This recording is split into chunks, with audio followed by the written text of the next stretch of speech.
Hungary, not Russia, is a riddle wrapped in a mystery inside an enigma. Let's peel that onion. From Wien to Budapest by car, I took the Russian tank highway E75 to just opposite the intriguing city of Győr. Struck south for about 11 miles to the Arch-Abbey of Pannonhalma. Pannonhalma is a humongous Benedictine arch-abbey. This is to say, an abbey in charge of other abbeys, the head of which is the arch-abbot, and in this case, a bishop. The present one I met back in 2000 when I visited him and the abbey. His name is Imre Astrich Vereshegi. The abbey, the first Benedictine abbey in Hungary, was founded in 996 by Prince Géza, head of all the Magyar tribes. It was his son Vak who, upon christening, became István. Later, King Stephen I of Hungary, and after his death, King Saint Stephen, the first Christian king of Hungary and its Christianizer. The abbey at one time was home to 300 monks. What a picture! Pannonhalma Arch-Abbey atop Mount St. Martin. In the valley below, the award-winning architecture of the brand new visitor center. The lower right shows a tiny fraction of the repurchased vineyard that made Pannonhalma famous in ages past. The Arch-Abbey, so venerable and old, while the visitor center with its 2 restaurants so visibly modern, all appropriate considering the new outlook of the monks in the 21st century. The Arch-Abbot is on top of his form. They sell 2 teas, Vespers and Lauds, though there are several others, together with 3 different kinds of soaps, all herbally based. We're just getting started. They've added 4 vinegars, white wine with lavender, balsamic, red wine with 7 spices, and finally white wine with walnut leaves and sage. For the pièce de résistance, Arch-Abbot and Bishop Astrich has organized the production of 3 different kinds of chocolate and 4 kinds of white wine, 3 reds, and a Tramini Mark brandy. Now, if that's not Benedictine, then what is? Let's go inside the abbey and start with the library. The abbey's library, one of the largest in Hungary with over 330,000 books, manuscripts, and incunabula, of special interest are the documents in its archives relating to the state of Hungary and the foundation charter in Latin of the Benedictine Abbey in Tian, dated 1055. In it are a considerable number of Hungarian words. It makes it the oldest written record of the Hungarian language. Below the library is a museum with exhibits ranging from early history to the Middle Ages. This is the refectory. In 2000, I sat on the right, almost at the end nearest you. The fresco on the ceiling is the apotheosis of St. Benedict, and the scenes around the walls depict biblical scenes connected to eating. I do hope that since 2000, the food is now up to or exceeding Benedictine standards. The ornate door, Porta Speciosa, leads from the cloister to the abbey. Holy doors in Roma or here are like the doorways of the heart, open to the Word of God. So this doorway leads to the Word, as shown by the pictures of the 4 gospel figures, Matthew, Mark, Luke, and John, all protected by the monastery's patron saint, St. Martin of Tours. Atop the Porta Speciosa is St. Martin of Tours and the beggar. St. Martin of Tours was not a Frenchman. He was a Hungarian. He was born at the bottom of the hill topped by the monastery of Pannonhalma. Born in 316 and died in 397, patron saint of soldiers and horses. He was the son of a Roman tribune. Aged 10, he became a catechumen while growing up in Pavia, Italy. By age 15, he was required to join the cavalry. He did so and was stationed in Amiens, France. He was at the gate of Amiens with his men. He was met by a scantily dressed beggar. He impulsively cut his own cloak in half and gave it to the beggar. In a dream that night, he sees Jesus saying to his angels, Here is Martin, a Roman soldier who is not baptized. He clad me. Martin became a Benedictine priest and eventually the Bishop of Tours in 371. He performed many miracles, and many more are attributed to him. Entering the abbey church proper by the Porta Speciosa, you turn left and go to the very back of the nave to appreciate its dark grandeur. This was taken on an exceptionally bright sunny day. The faded ceiling frescoes soften the mixture of architectural styles and give it a gracious result. The Vatican II altar sits between the choir. Well, there are no stalls. Beyond are the steps up to the original high altar and tabernacle. Above, the stained glass window of St. Martin looks down. The Sunday Mass for the boys' high school. The school was started in 1939. My best friend, Imre Viscaletti, was in that first class. It was he who encouraged me to visit Hungary and his home school at Pannonhalma. Pontifical High Mass. The bishop celebrant at the high altar, the arch-abbot and bishop Astrich behind. Lots of Gregorian chant. Though the steps lead up to the original high altar, the two stone archways lead down to the much older crypt. The dark crypt's foundations go back to the year 1001. It reminds us that Christianity in Hungary goes back to its earliest beginnings. It's time to leave history behind and take to the road again. I'm leaving Pannonhalma for Budapest and discovery of things old and new. It's mainly on an autobahn direct from Wien to Budapest, a road the Russians would have used for their tanks in the case they invaded Western Europe in the Cold War days. The highway winds its way through the suburbs. You gotta watch out for those road signs carefully. The Hungarian language loves accented letters. Now, with a wiggle and a woggle, I end up along the Danube, going past the famous Gayliard Hotel with its equally famous baths, under the shadow of the imperial palace that stands so proudly above me. Around a roundabout and on to the Széchenyi Lánchíd, the chain bridge, designed by William Clark, an Englishman, and built and finished by Adam Clark in 1849. No relative. Let's stop halfway across. Screw the traffic. Let 'em wait. Behind you, you've seen the castle. To your left, the Parliament buildings. Ahead, the Gresham Palace, the Four Seasons Hotel. And sticking up behind it is the fabulous St. Stephen's Basilica, or as they would call it in Hungarian, St. István Templum. Leaving the luxury of the Gresham Palace Hotel, I do another wiggle-woggle, then straight up the Andrassy Utka, Budapest's Park Avenue, to our historical starting point of all visits to Budapest, Heroes Square. A quick review of the Hungarian historical successes from Heroes Square. In the center, a raised pedestal with Arpad, the second prince ruler of the Magyars, and the unifier of Hungary, sitting a horse, with the chiefs of the other 6 tribes in back of him. Atop the column is St. Michael the Archangel, holding the holy crown of St. Stephen and the double cross, according to legend, given by Otto III, Holy Roman Dingbat, to King St. Stephen as a blessing, recognizing him as King of Hungary. Starting from the left side, the first statue is that of King St. Stephen, 967 to 1038, sword in one hand, cross in the other. So it is said he converted Hungary. A very modern yet appealing twin statues of him and his queen Gisela stand atop the castle hill in Veszprém.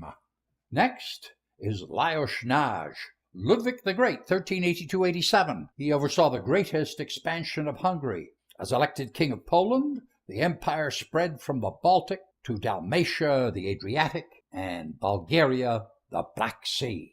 Tracking to the right half of the square, the first figure is that of King Matthias Corvinus, Matthew the Crow, also known as the Just, 1490 to 1516.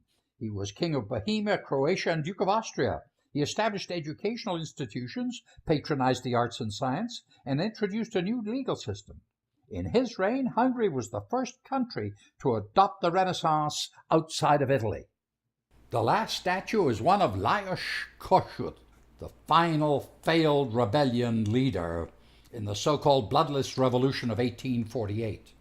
If it were not for him and the famous statesman Ferenc Deák, Hungary would not have gotten its semi-independence from Austria.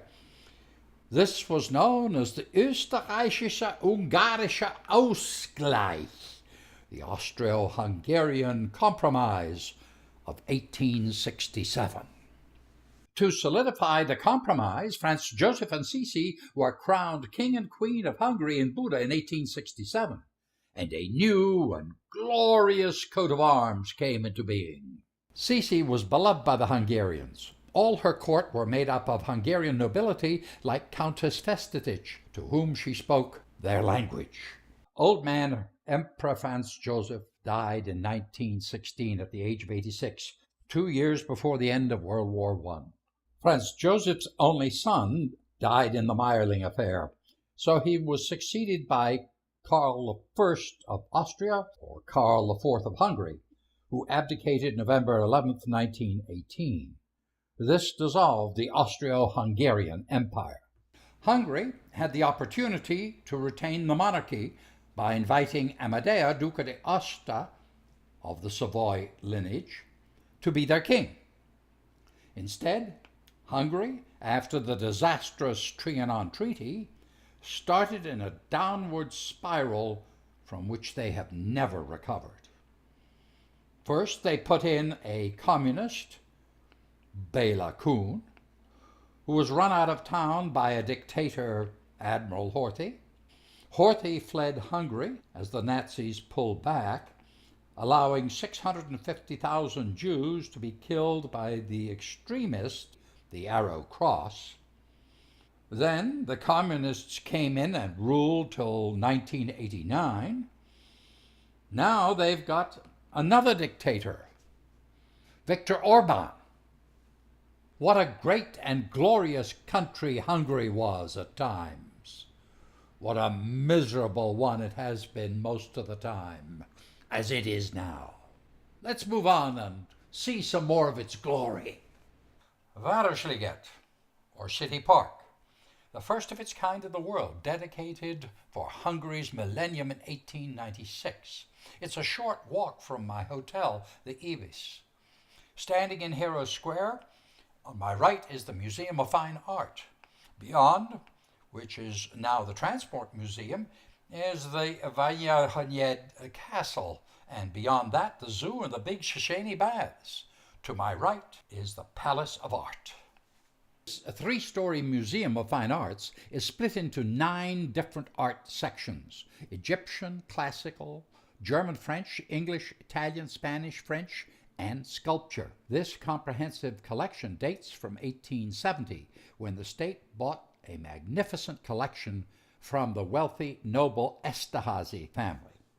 This gorgeous, special lady is Maria Nemeth, who I met on my first trip to Hungary in 2000. Since then, she's visited me twice in Arizona.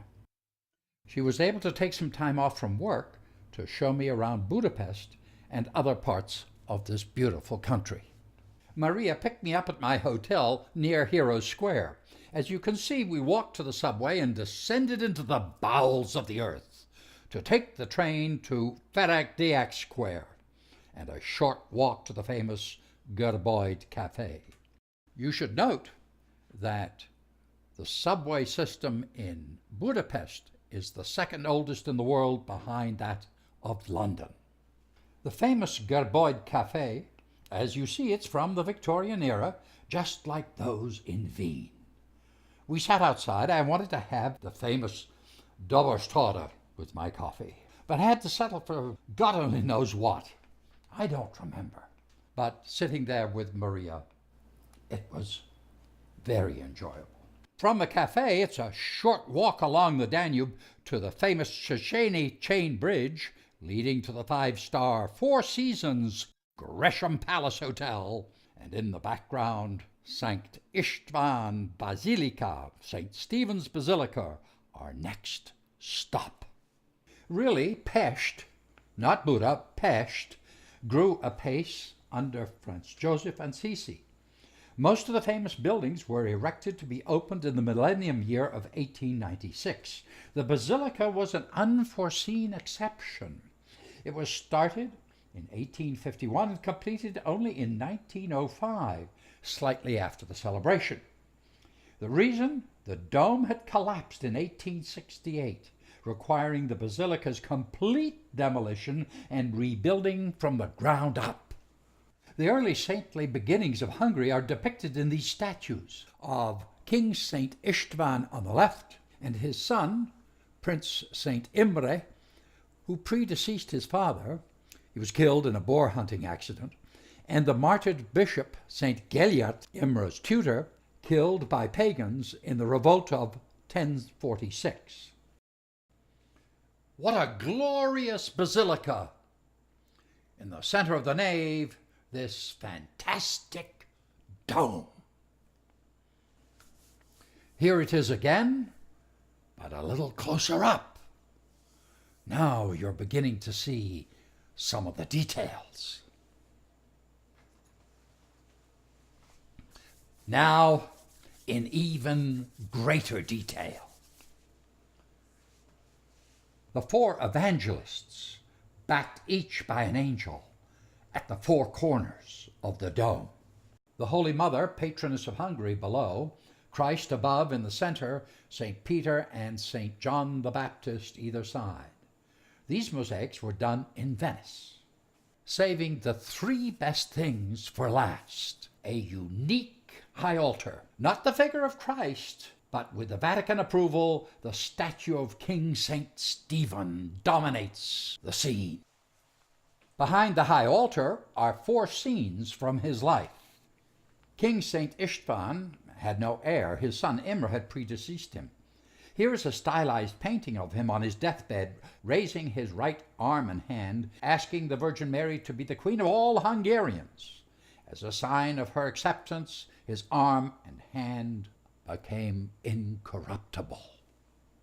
Lastly, this fantastic reliquary, the holy reliquary of King St. Stephen's incorruptible hand. Outside, once again, on St. István tér, St. Stephen's Square, with the graceful, swirling mosaic patterns hiding an ultra-modern secret. They tore up the entire square and built underneath a fully automatic, 4-story deep parking garage. Take a time-stamped ticket when you enter. Your car is automatically put into the elevator and parked in one of the over 400 parking slots. When you return, you put your ticket into a machine, put in the fee, and out pops your car, and you're off. It's fantastic. I'm off following the yellow brick road straight down almost to the Danube, hang a sharp right, and follow it along till I'm in Kossuth tér, in front of the amazing Parliament building. Budapest is really the unification of three cities, Buda, Óbuda, and Pest. This unification was finalized in 1873, and in 1880, the Diet voted to build a new representative parliament building. The architect, Imre Steindl, won the contract over two other competitors. It's still Hungary's largest building, though a foot and a half shorter than the Houses of Parliament in London. The other two architects each got a contract, one for the Ethnographical Museum and the other the Hungarian Ministry of Agriculture. Both buildings on Lajos Kossuth tér, directly opposite the Parliament building. On entering, there you are with a grand staircase straight ahead of you. 1,000 people were involved in the building's construction. They used 40 million bricks, 500,000 precious stones, and 40 kilos or 88 pounds of gold. During the communist era, they stuck a red star atop the dome. In 1990, it came down. Bypassing the Central Hall for the moment, you enter what used to be the lower house, now the National Assembly, run with an iron fist by that dictator, Viktor Orban. Across the other side of the Central Hall is the upper house, now disused, as the nobility is no more.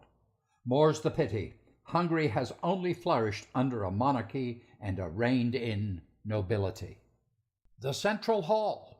Your eyes are immediately drawn to the ceiling. The Hungarian royal regalia consists of the Holy Crown, the scepter, orb, and sword. European crowns symbolize a halo and thus signifies that the wearer rules by divine right. Though there is some dispute as to whether King St. István ever wore it, it is nonetheless a holy crown. It is holy because the original cross atop the crown contained very small pieces of the true cross, making it truly a holy crown. This meant that the Kingdom of Hungary was a special state. They were not looking for a crown to inaugurate a king, but for a king for the Holy Crown. I forgot to tell you, Maria left me after we'd had coffee and pastry at Gerboid. She had to go back to work. So I took a cab from the Parliament building across the Széchenyi Chain Bridge, through the tunnel, and up and around to the entrance of Buda Castle. The layout of the Buda Castle area.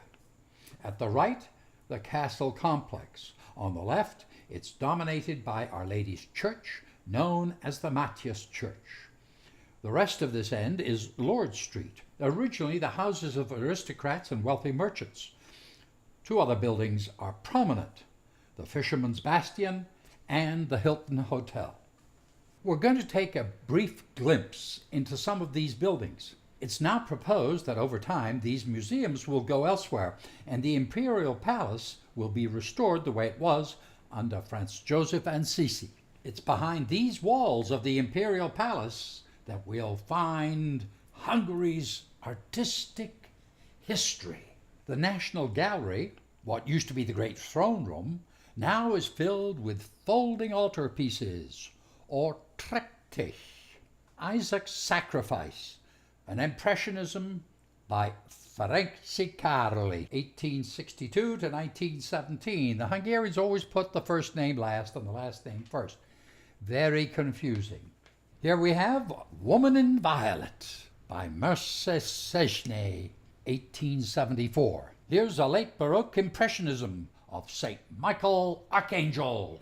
A Woman Bathing by Karol Lutz, 1895.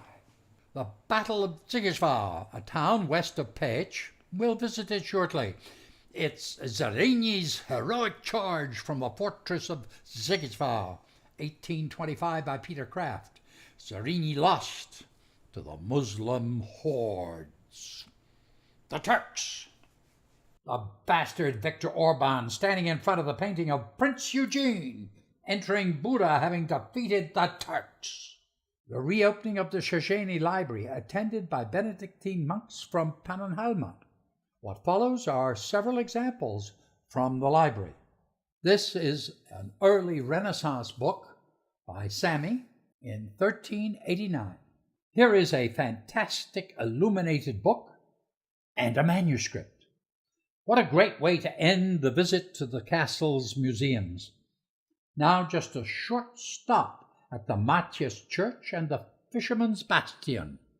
In the Holy Trinity Square, in front of the church dedicated to the Blessed Virgin Mary, there is a column dedicated to the Holy Trinity. In 1713, there was a plague, and through prayer and intercession, it was overcome. In thanksgiving, the people erected a column atop of which you can see the Holy Trinity depicted. In German, it's called a Pestsäule. In English, a plague column. It's called the Matthias Church, after King Matthias Corvinus, who greatly enlarged and embellished it. Originally built between the 13th and the 15th centuries, in 1526 it was burnt by the Turks, and in 1541 turned into a mosque. In 1686, almost destroyed in the retaking of Budapest by Prince Eugene. It was rebuilt in the Baroque style by the Franciscans. It was again severely damaged in 1723, the Great Fire of Buda. It was completely restored in 1873-96 by Friedrich Schulich.